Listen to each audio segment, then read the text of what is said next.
Kudos to Keira Knightley for not buckling to the left's J.K. Rowling boycott opinion. That Keira Knightley didn't feel pressured to genuflect to this gender ideology is a promising sign. Actress Keira Knightley just gave me hope that sanity and common sense may be making a comeback. In an interview with Decider about her new Netflix movie, The Woman in Cabin 10, Knightley was asked about her involvement in the cast of a new audiobook version of the Harry Potter series by J.K. Rowling and whether she knew that some fans are calling for a boycott of Rowling. In addition to creating the wildly successful franchise, the famous author has also made a name for herself in recent years by sharing her radical view that biological men cannot become women and standing up for women's rights in spaces. J.K. Rowling has long been a target for her efforts to protect women. For taking a stand on transgender issues, Rowling has opened herself to derision from progressives, as well as disgusting comments and threats to her life. This pushback has included horror from some of her fans and the actors who starred in the movie versions of the Harry Potter books. More on that shortly. Knightley had a different reaction when asked about the efforts to boycott Rowling because of her ongoing campaign against trans people. "I was not aware of that, no. I'm very sorry," she said, with a laugh. "You know, I think we're all living in a period of time right now where we're all going to have to figure out how to live together, aren't we? And we've all got very different opinions. So I hope that we can all find respect."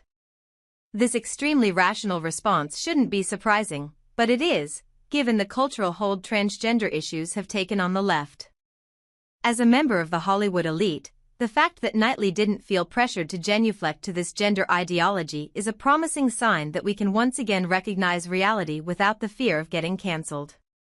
Knightley's comments are a direct contrast to what some of the stars of the Harry Potter movies have had to say about the author who made them famous. Take actress Emma Watson, who played Hermione Granger in the series. In 2020, following Rowling's foray into the anti-trans minefield, Watson responded with the following on social media: "Trans people are who they say they are and deserve to live their lives without being constantly questioned or told they aren't who they say they are." She continued, "I want my trans followers to know that I and so many other people around the world see you, respect you, and love you for who you are." While Watson didn't call out Rowling by name, her meaning is crystal clear. Her fellow Potter actors similarly made it clear where their alliances lay, hint, not with Rowling. All this resurfaced this September when Watson said on a podcast that she still has fond feelings for Rowling, despite their differing views on trans issues. Rowling didn't take kindly to Watson's seemingly carefree attitude. In a scathing post on, Rowling said Watson is ignorant of how ignorant she is. T's not the first time, however, she's criticized Watson and her fellow actors. Celebs who cozied up to a movement intent on eroding women's hard-won rights and who used their platforms to cheer on the transitioning of minors can save their apologies for traumatized detransitioners and vulnerable women reliant on single-sex spaces, Rowling wrote in 2024. You may wonder why it matters that one celebrity said some common-sense things about gender identity. Knightley's comments reflect a broader trend in the United States that recognizes the importance of biological reality. Most Americans are ready to move on from the identity craze.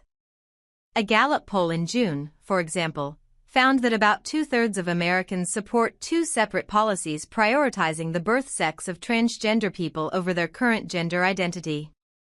Nearly 70% of those surveyed think transgender athletes should play on sports teams that align with their biological sex. Other polls have found the same thing. Similarly, the U.S. Supreme Court has agreed to hear two cases this term that relate to transgender athletes and female sports.